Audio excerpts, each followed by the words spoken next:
Et lors de cette même séance, plusieurs autres députés ont apporté des clarifications sur les accusations qu'ils qualifient de mensongères au sujet donc du parrainage. On les écoute au micro de Aziza Chamou et de Esther Saoussi. Moi, depuis le début, j'ai dit que moi, je veux parrainer l'opposition.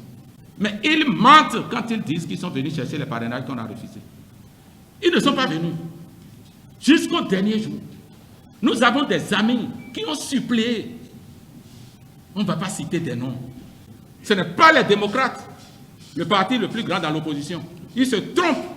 Moi-même, j'ai été instruit le jeudi 4 là, vers 17h par nos chefs pour appeler le patron des démocrates et lui demander de venir chercher les parrainages. L'honorable Éric Mbeki, je l'ai appelé vers 17h parce qu'on est amis. Et je lui ai dit, Président, on vous attend pour les parrainages.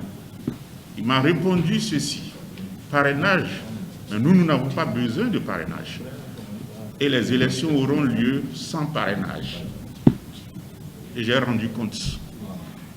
Gesticulation et de mépris des responsables de l'UP au sujet du parrainage. Où se trouve le mépris pour la morale et l'éthique politique? Dans le fait de dire que le parrainage n'est pas portable mais tirable. C'est une vérité universelle que les responsables du parti, les démocrates, feignent de ne pas internaliser. Qui vous disent, chers journalistes, un seul pays au monde qui pratique le parrainage des élus dans son système électoral et où c'est le parrain qui est obligé de courtiser le potentiel candidat à parrainer.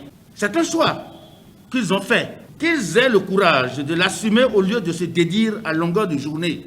Tantôt, on leur a refusé le parrainage.